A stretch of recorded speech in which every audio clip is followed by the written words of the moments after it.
joined by producers Mylene Amico and RS Francisco, along with the cast Alexa Ilacad, Katie Estrada, Jameson Blake, and Kira Ballinger.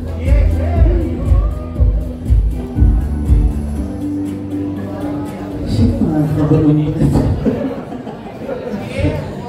Ayun, first po, maraming salamat kay Lord. Siyempre, kumain natin si Lord. Thank you, Lord, sa opportunity na to. And Pure Gold, maraming salamat. And Chris, maraming salamat po sa tiwala. And of course, thank you so much to our actors, Katie Estrada, Alexa Ilacad, Kira Ballinger, and Jameson Blake. And also, I would like to thank my executive producer, Miss Smiley. Miss Smiley, tawag mo dito. Kung mo kong iwan, sabi mo walang iwan na. But maraming salamat po. Ang collab po ay when two popular content creators face conflicts in their respective romantic relationships, they decided to form an unlikely collaboration. So isang malaking collaboration lang po ito. So naniniwala po ako na to win in life, hindi po natin kailangan mag-compete because competition is out, collaboration is in. And again, maraming salamat po and ibibigay ko ng pang-microphone sa ating mga artist. Hello po, good morning to everybody. My name is Katie Estrada and I just want to thank Direct J and of course yung Pure Gold Cine Panalo Film Festival and yung production namin White Space Studios. And yeah, yung character ko po dito si Jared isa po siyang sikat na vlogger and his girlfriend broke up with him. And hanggang dyan na lang po muna para hindi na po spoil sa Ako po si Alexa Ilacad and I am the girlfriend that broke up with him.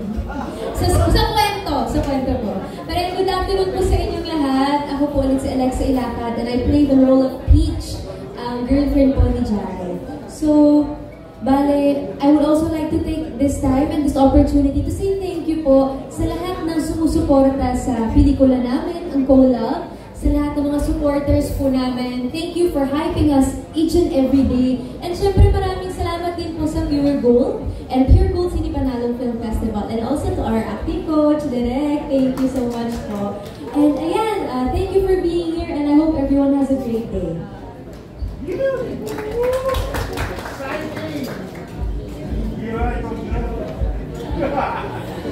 Well, medyo nasabi niyo na, no? So, copy-paste and then joke lang. But again, thank you so much everyone, lalo na to Cine Panalo. Thank you so much for having us. I'm just so happy to be here alongside with many amazing directors and student directors as well. It's so nice to see how inspired everybody is and I'm sure everybody works so hard to make these films come to life. And ayun po, about my character, I play the character of Melody. Very artsy po siya, like me, eme. Pero ano, hindi nga eme, no? Our film is very relatable. It evolves around us vloggers and influencers. So I think that's what a lot of people are trying to be nowadays. So I think they would really enjoy our movie. And ayun lang, thank you so much for the love and support. Hello everyone, good afternoon sa inyo lahat. Thank you so much Cine Panalo.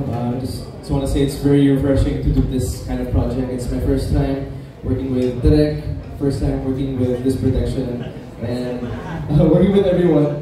So I play as Clyde dito sa movie na to. One of the popular content creators that just wants to enjoy life. So, yun lang. Thank you so much. Right now, we would like to call on Directors and Miss Ivy again for a photo op with the team of Collab.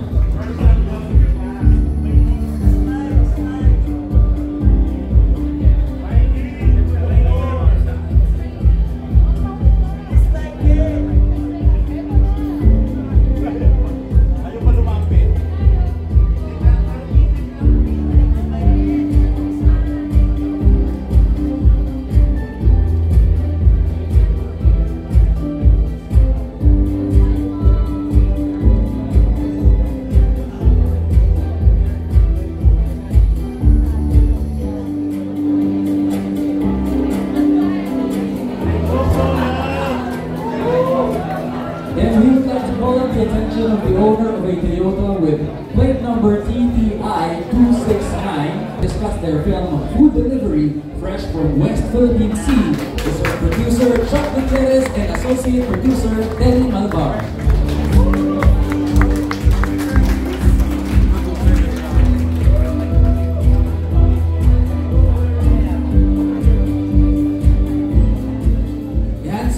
It's very exciting. I heard that this is the very first documentary film in Pure Gold Cine Manalo, right? Of course it is. So I'm really excited about it.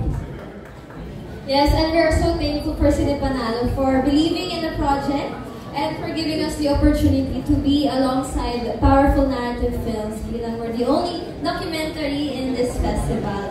So right now, Miss Baby Ruth, of course, she is currently in the sea.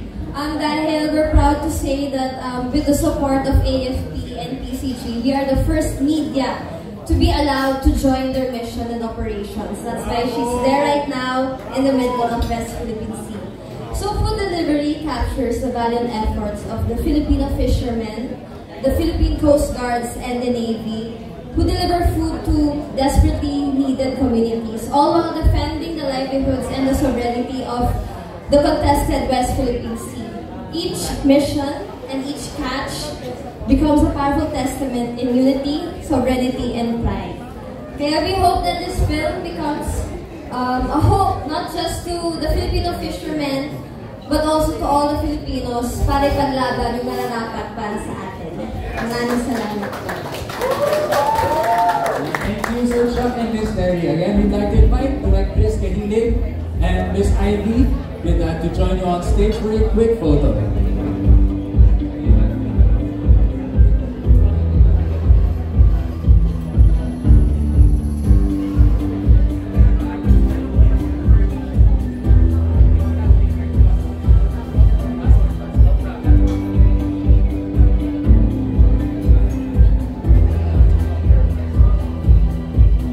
very much. But before you go off stage, that is it for our 8 full-length films for the Pure Gold Cine Manalo Film Festival. Chris, hello po, again, congratulations to all of the selected finalists to this year's Cine Panalo. Chris, just to give us a perspective, just how much more Pure Gold is supporting the young filmmakers.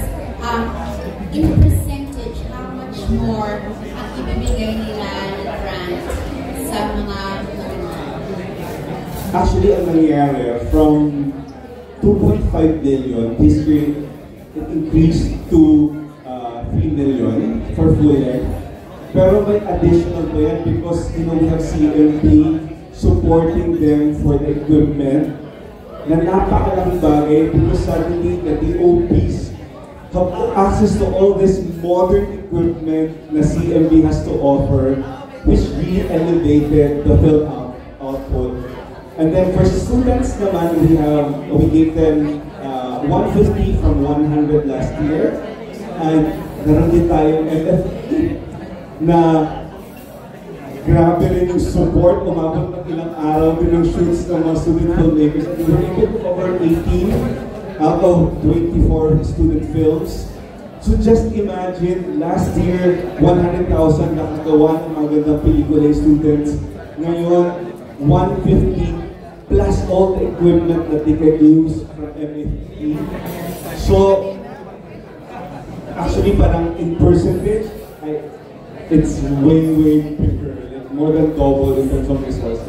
That's wonderful for the film industry. I just want to ask, of course, in the beginning, everybody found it a little bit, hindi naman po strange, but it just didn't quite, sink in na Pure Gold is, mounting a film festival. But now that Cine Panalo has really succeeded, even if in its first year, nasasanay na po kami. But of course, we also think on our end that Pure Gold is a business entity, and we wonder what the success of Cine Panalo has done for Pure Gold, and on the other hand, if it's really just a part of Pure Gold's advocacy.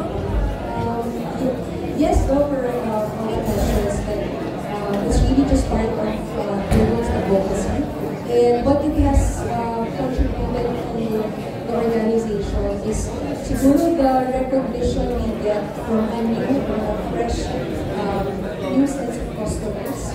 Siguro because before we were really known to be like for the titas of Manila, for our sari-sari store owners, for our mommies and our lolas, and we are now, with all these efforts, we have not the doors of the markets of our students, or what we call the Gen Zs, and siguro this is also part of just being relevant to the fashion of everyone. Sinasabi namin, the tagline of Pure Gold is always panalo, lahat panalo. So we have to be present in all our customers' lives.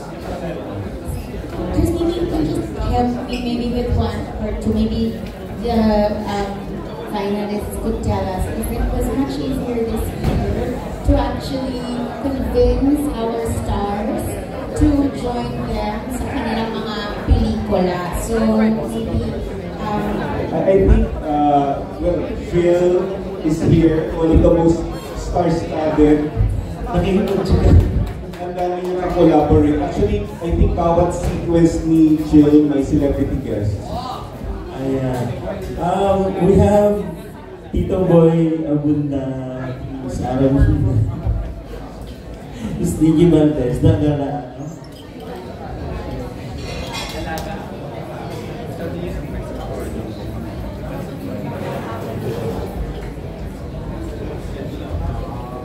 I think the question is nahirapan na bang mag-convince Dahil bago. Hintay lang po kasi bago lang din po ako eh. So it's a tie.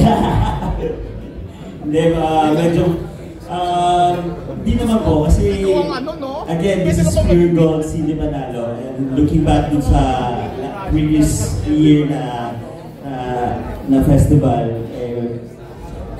laban naman po talaga yung mga entries. So parang pag nung in-offer namin sa mga artista, madali naman po sila lang. Of course.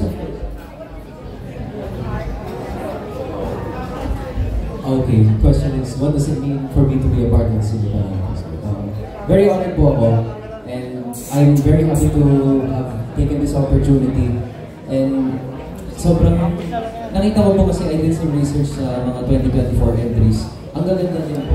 And I thought to myself na if I do this, I will grow as an actor. Thank you. I think it's actually my first time to ever be part of any festival. I think, if memory serves me right. So I'm really excited and I'm really happy. When this was offered to me, I immediately said yes because I saw who I'm going to be acting with, which is Katie, Kira, and si James Wan. And I was really curious kaya direct to join. So yeah, I'm really happy to be part of this, and it's really nice that Pure Gold supports filmmakers and students as well, kasi students are the future din naman. So yeah, very happy.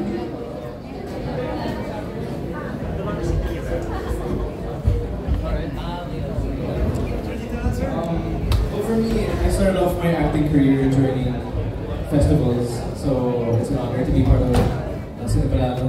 And I think it's always a great time that we have these festivals and to showcase the movies that we can create here. Not only to showcase the talents of the artists, but to also show how creative we can be when it comes to storylines, and also to see the other talents of the directors and everyone behind the camera. So yeah, it's an honor to be here. Okay, thank you so much. We have another question. Meron ba tayong next follow-up question or anything else? I think I just wanna note also na, guys, parang if you've noticed also na, again, Cine Panalo is continuously leveling up. Yung parang, I can't imagine actually coming from last year na parang you were just experimenting, no, Miss Ivy, na parang tingnan natin, we wanna see, kasi alam namin may pangailangan ng industriya na kagaya ng isang Cine Panalo. We didn't know na it will actually grow so fast. And sa mga naunang sumuporta sa amin nung umpisa pa lang, we're so happy with them. Like, Mobile Fan has always been with us and FTRCP. And syempre, ngayon yung mga bagong partners, even enrich the film festival. We have CMP, MFP, K3 has been consistently with us. And guys, it's going to be longer na ngayon and more cinemas. At may section pa kami na yung mga last year's films, we'd like to show them also. Kasi ang daming hindi nakapanood and we'd like to see them. So, yun lang. So, other questions before we close the press con? I think we're good na.